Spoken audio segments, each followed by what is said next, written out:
This edition of the Ridley Report is brought to you by Mandrake.com. The notice should say that you can't be on the road anywhere near the property. Where are you going? Taking a walk. No, you can't go up the It's not an option. Stop right now. Fed operatives and their allies arresting a New Hampshire woman for safely walking down a public road. Where did the Constitution give them the power to do this? Well, it probably didn't.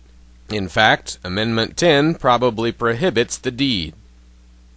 Of course, Washington agents don't follow the Constitution, and it's appropriate for you and me to gripe about this. What I'm not so sure of is the language that sometimes gets used in the process. One writer over on the forum at freekeene.com provides a good example of what I'm concerned about. He says something I disagree with. He says, quote, "These days, especially, the Constitution isn't worth the paper it's not written on," unquote. Now, I understand what he's trying to say, and I've seen probably a dozen other freedom fighters say it. He's trying to say the government is ignoring the Constitution. But average people may take this to mean you are saying the government should ignore the Constitution, or that you disrespect the Constitution. This piece of paper phrase, mark my words, will be used against you. It will be used against the liberty movement. It already has. The idea that the Constitution is worthless, that it's just a piece of paper, comes from the authoritarians. It's not a worthy statement to imitate, even if you're just making fun of them. This kind of issue goes even further back, and it has to do with more than just the Constitution. In 1914, German Chancellor Bethmann hollweg made the original GD piece of paper statement.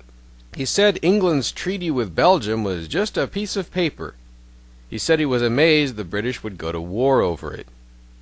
This statement was taken a little out of context and used to help justify some of the Allied overreactions in the years that followed.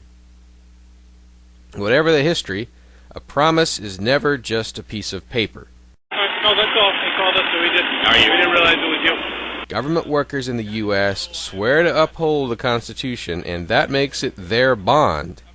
When they violate that bond, it subjects, or should subject them, to criticism. Though I am personally an anti-federalist, and personally I don't like the way the Constitution gives the government too much power, you'll never hear me equate the Constitution with a mere piece of paper. If you want to run around saying that it is, or saying this sort of thing, like Bethmann hollweg and George Bush allegedly did, I'd say just do it, knowing it will probably come back to haunt you.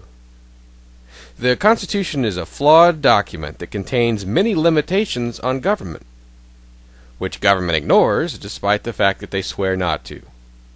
It's useful in the context of pointing out each Fed bureaucrat's dishonesty. It is useful as a document which represents a vast improvement over what we actually live today. And any attempt to replace it at the federal level using today's socialist morals would probably be a disaster for liberty. The only way it can be successfully replaced is if the entire institution behind it is replaced. And this may be exactly what happens if the system collapses under its own weight.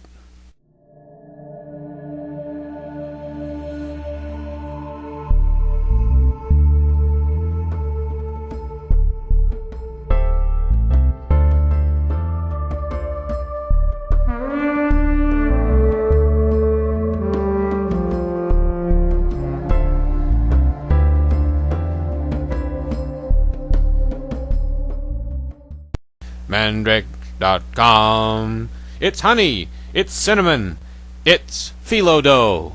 Milalnika. Tenexarowelnika.